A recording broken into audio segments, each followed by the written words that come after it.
It's just the fuck up. I don't even know this shit like gas. Hollywood.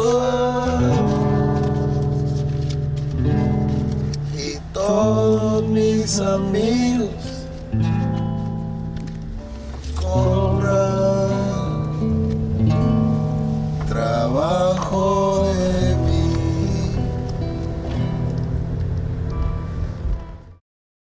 I get my word from the Narco.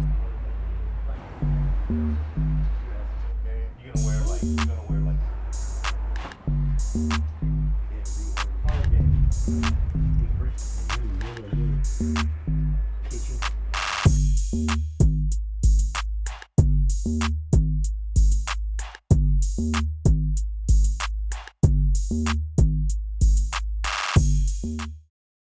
It's the coldest tag. What's up, y'all? Welcome to the Narco House. What's poppin'? Your big Dro Fe, big narco shit.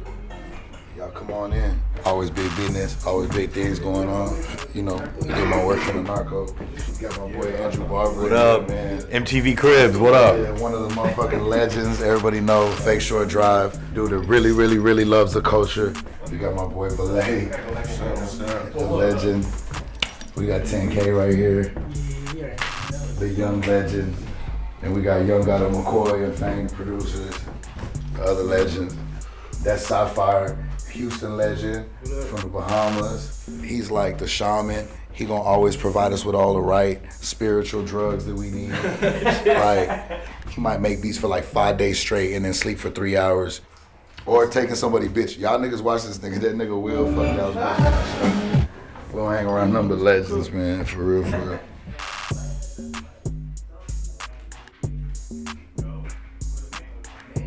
This pool table, we used to actually, this bitch was brand new. We used to play pool, but we used to record in the back room. And then people would be playing pool and gambling, it would get too loud. I could hear them on the mic back there, so I was like, fuck it, I just brought everything out here and put it on the pool table. It's got some wear and tear. Nah, it's fucked up. It's fucked up. But like, it's definitely had, there's probably at least $3,000 worth of spilt drink on this table. At least, for sure. I get my word from the Narco, infamous tag. That's Man Man's voice, by the way. Everybody always, yo, that's your voice, Dro. No, that's Man Man Savage's voice. He said that shit on a record that we did. And me and Young God took the tag and I gave it to Young God, and Young God was like, that shit hard. And just started putting it on like, on every song, and that shit just took off.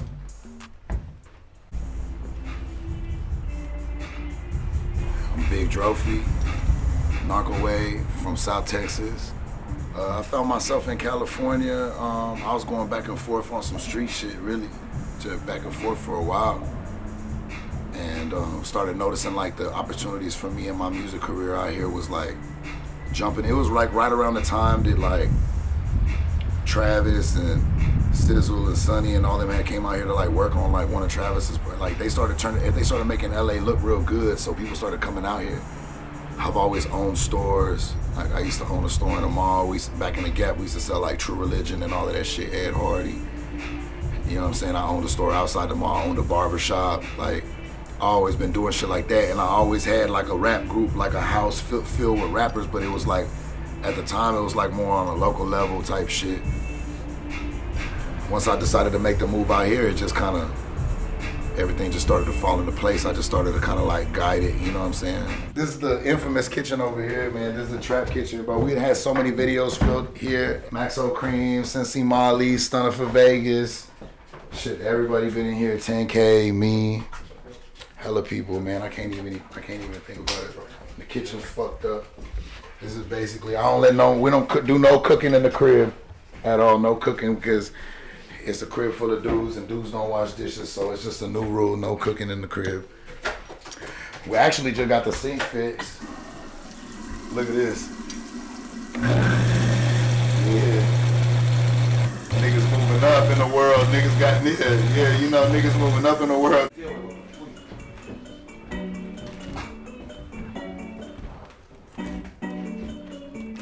I feel the reason everybody come through here, I think it's just because it's the vibe, like, and me just being a real nigga and always having gas to smoke. But really, I mean, like, Young Guys Beats is what niggas be coming over here for the beats and shit. And niggas be tired of going to them, like, nice ass studios. Like, rap music ain't even made to be made in there, you know what I'm saying? Like, rap music's supposed to be made in the trap, so I think niggas come over here because they just be feeling it. They just be feeling the vibe of the whole shit, like the way it feel and everything like that. I describe our sound as like real dark, you know what I'm saying? Like dark melodies, dark melodic shit. We do a lot of shit with no melodies too, like with just straight like weird ass sounds and big ass drums.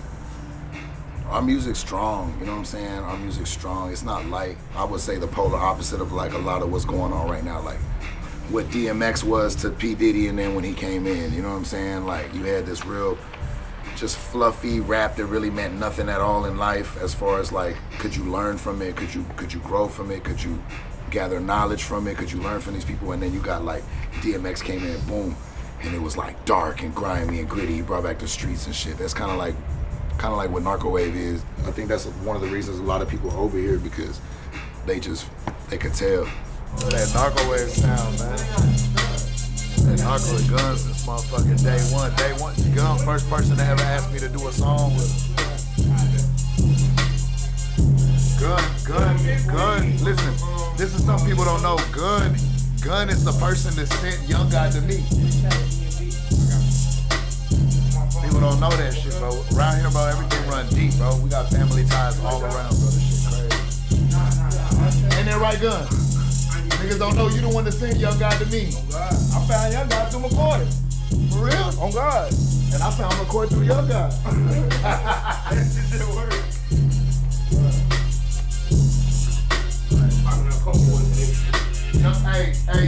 Hey, Gun told Young Guy to send me beats.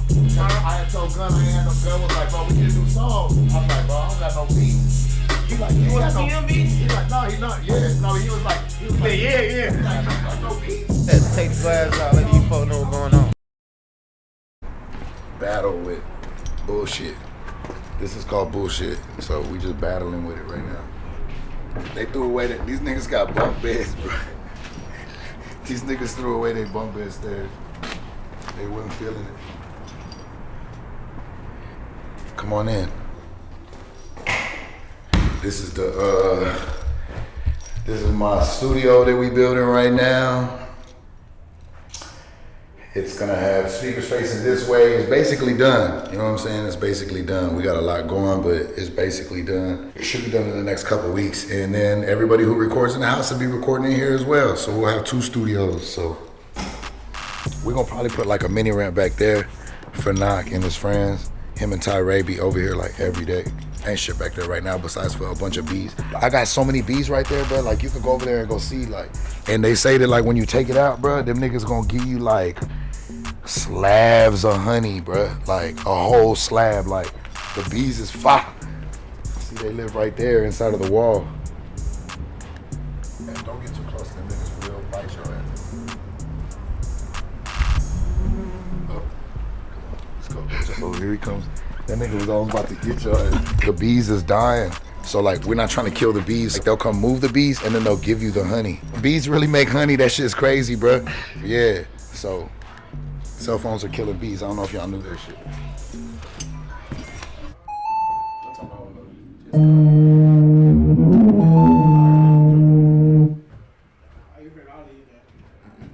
ain't hear that first.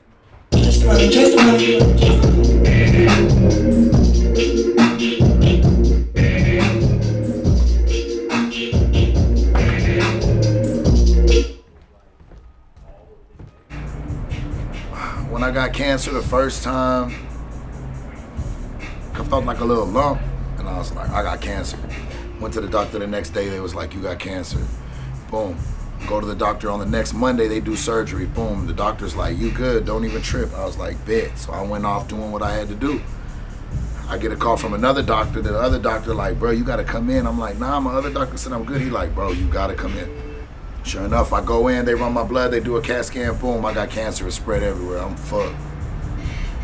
So we go out to Houston, we go to that big ass hospital. And I go in there and then start pumping me with chemo, and I'm doing the chemo, and then the chemo over, they're like, all right, man, we about to do the surgery. Boom, they do the surgery, boom. You know, then I was fucked up for a while. It's kind of crazy, like chemo fuck up your brain. Like I can't even really remember that shit, honestly. Like that shit make you cloudier than any perk could ever make you. You know what I'm saying? Like, so it's like I don't really remember that shit. Like, it's just kind of like, I don't know, bro. When you see a man fight the devil and bounce back, that's a big thing. Lose all the way down to 190 pounds, and then he fight that and bounce back, and fight it again, bounce back again. Cause there ain't too many people can say they fought the devil and won. So yeah, cancer was fucked up. What else we gonna talk about? I forgot we got the new cups in today. That's crazy. I get my word from the Narco. You already know. You see what's going on. Got the billboard on Melrose. Got billboards everywhere, really. You know. We're gonna take us to my billboard. We about to go check out the latest billboard. So I had 3 up so far. This is the 3rd one.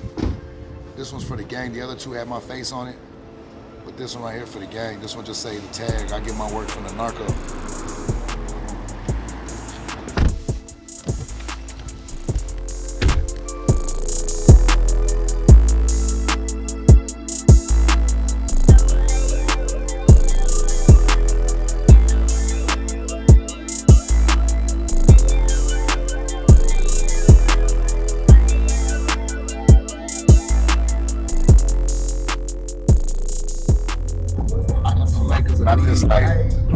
The next street, turn around, or take a left and then come back around. It's that one that you can't see. This one right here. You can see the back of it.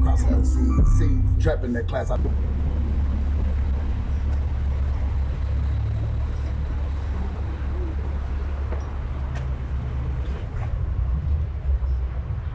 There's a new billboard right here. This is our 3rd one. The first 2 was about my last project, Narco Wave 4 with Chase the Money. And this one is more about like the production gang and just like the gang in general. I get my work from the Narco. You know, I'm the Narco. I'm the leader of the gang, you know.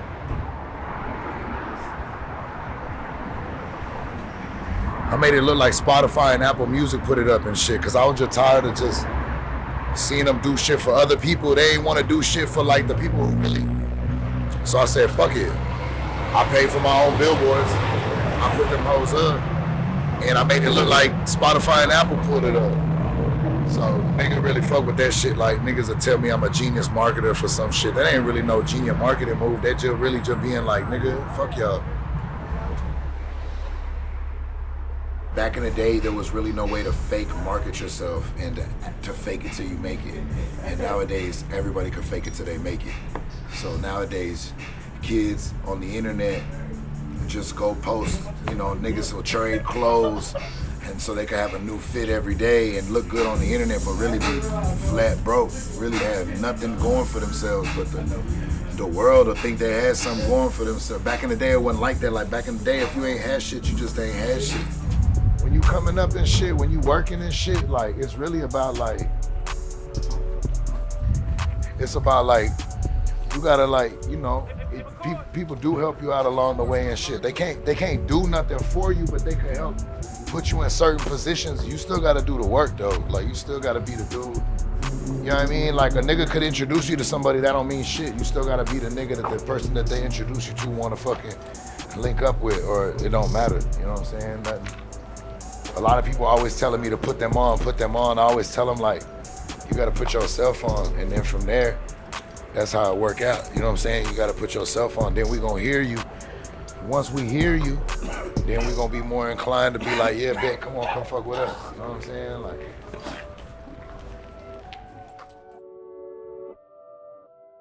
I was always like, I always had like a team of people. So I always had producers. I had producers I was trying to push that I've always been like a grouper of talent. Like that's just what I've always been able to do. Like I'll just grab everybody like, oh yeah, you good, come on over here.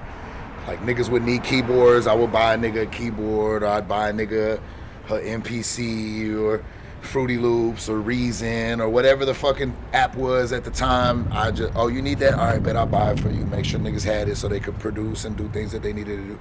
Produce music and just produce, like, you know what I mean? Like, a lot of my friends are like giants in the music industry, like Sonny Digital, Happy Perez, Southside, like FKI First, you know what I'm saying? Like a lot of the ear drummers like Resource and DJ Fu and Shad and Mike Will. Like I've been around all of them a lot, and like I didn't really have to intern like, hey, go get this, go get that, but I would be there in the room smoking all the time and just really piecing together a lot of shit. I'm really fortunate to have been able to do that too, because it's like, I don't even know how I ended up in those rooms. It just was just like destiny, I guess. And so through that, I just kind of learned the ropes. So I'll make a few beats here and there, but for the most part, I let the gang do it. The first time I really started trying to like fuck with artists and like sign them and shit and build like the actual like, okay, this is Narco Wave, besides for me, this is Narco Wave. I think the first artist that I started really fucking with was Young God, as far as on the production side. And the first artist I really started like trying to like, hey, come on, let me help you out, let me turn you up, was Tay Money. That's like the first shit we curated, and because of that, the industry like really took notice to what I was doing, because they seen how good I could curate shit along with her. And I had like McCoy, Young God, and Purple K. And we, alongside of them, we just really been producing for everybody and shit.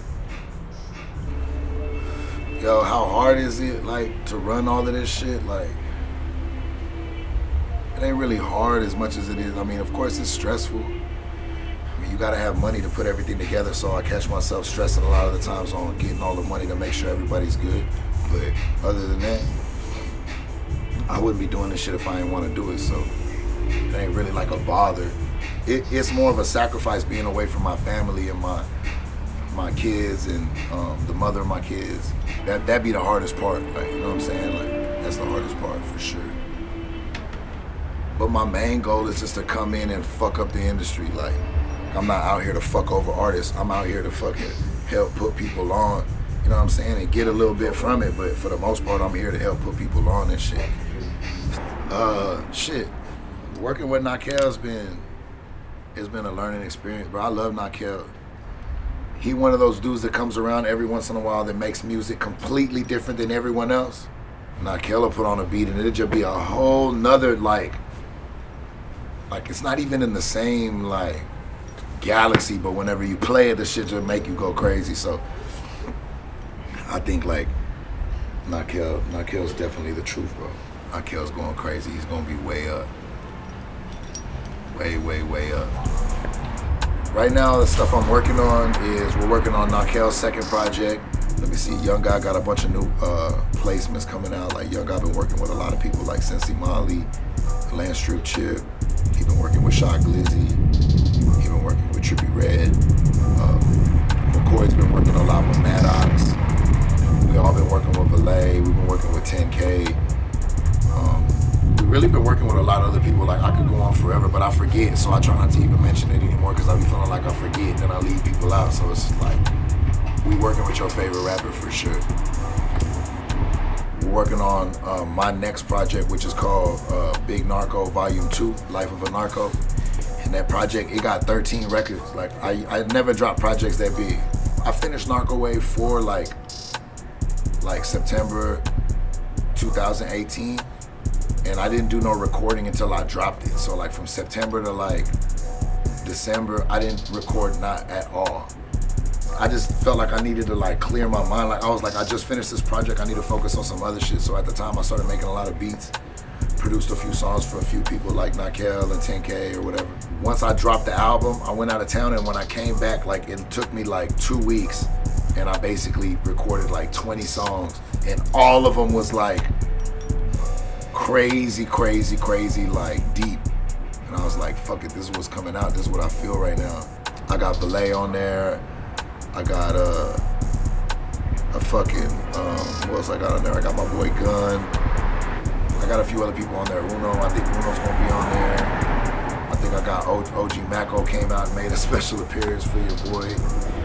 I think I got my little brother Trill Sammy, my little big brother. They on there. This shit gonna be crazy. This shit gonna be fucking bananas. It's crazy.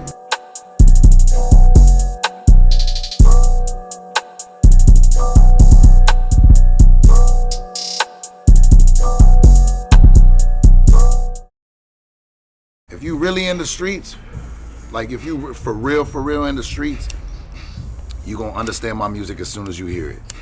Cause that's who it's for. It's for motherfuckers who out there really moving around trapping and shit. Like, for niggas who really out there, like, they know the ones I'm talking about. You know, I spit for the little niggas selling them little 20 sacks and shit. I fuck with them too, cause I got a lot of niggas like that on my team, but I'm talking about real trappers. I don't know. I'm talking about people that move state to state, that done been down, that done been up, that done been all around, that done moved to a whole nother city just to set up a shop in a city they ain't even from and lock that hoe down. You know what I'm saying? Like, from a whole nother city, you pull up to a whole nother city, lock that bitch down, nigga. Those are the people I'm speaking for. I speak for them, and I speak for the people trying to do that with dreams and aspirations to do that. I speak for the people with dreams and aspirations to change their life and not be regular. I get my word from the Narco.